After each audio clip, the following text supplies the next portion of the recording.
সিলেট থেকে আসন্ন ত্রয়োদশ জাতীয় সংসদ নির্বাচনের প্রচার শুরু করবেন বিএনপির চেয়ারম্যান তারেক রহমান। 7টি নির্বাচনী সমাবেশে বক্তব্য রাখবেন তিনি। দীর্ঘ 2 দশক পরে সিলেটে যাচ্ছেন তারেক রহমান। সিলেট থেকে ফিরে চট্টগ্রাম বিভাগে নির্বাচনী প্রচারণায় যাবেন তিনি।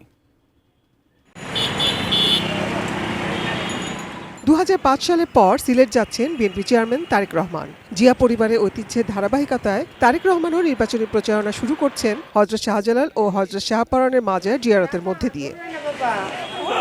দলের চেয়ারম্যানকে বরণ করতে সিলেট বিভাগ জুড়ে উচ্ছ্বসিত নেতাকর্মী। বৃহস্পতিবার সকালে সিলেট আলিয়া মাদ্রাসা মাঠে প্রথম নির্বাচনী সমাবেশে যোগ দিবেন তারেক রহমান। বুধবার সকালে গুলশানে বিএনপি নির্বাচনী কার্যালয়ে এক সংবাদ সম্মেলনে দলের মুখপাত্র মাহদি আমিন এ তথ্য জানান। বিমান যোগে সিলেটে পৌঁছাবেন। বৃহস্পতিবার সিলেট থেকে প্রচার অভিযান শুরু করে একটানা 7টি নির্বাচনী সমাবেশে বক্তব্য রাখবেন তারেক রহমান। চেয়ারম্যানের প্রতিটি সফরে তার সঙ্গে থাকবেন বিভিন্ন অঙ্গ ও সহযোগী সংগঠনের ত্যাগী শীর্ষ নেতারা। বিএনপি চেয়ারম্যান জনাব তারেক রহমান সিদ্ধান্ত নিয়েছেন তার প্রতিটি সফরে বিভিন্ন অঙ্গ ও সহযোগী সংগঠনের ত্যাগী শীর্ষ নেতৃবৃন্দকে পর্যায়ক্রমে সফর সঙ্গী হিসেবে নিয়ে যাবেন। নির্বাচনী প্রচারণায় রাজনৈতিক দলগুলোকে সহনশীল সহ অবস্থান নিশ্চিত করার আহ্বান জানান মাহদি আমিন। রোজকার সাধারণ খাবার এখন হবে অসাধারণ। প্রাণ স্বাদের মশলা, স্বাদ বাড়ায়, ঘ্রাণ ছড়ায়। সকল রাজনৈতিক দলের কাছে আমরা আহ্বান জানাই, নির্বাচনী আচরণবিধি পূর্ণাঙ্গ প্রতিপালনের মধ্য দিয়ে যেন বহুল আকাঙ্ক্ষিত নির্বাচনে জনগণের আকাঙ্ক্ষা এবং প্রত্যাশার প্রতিফলন ঘটে।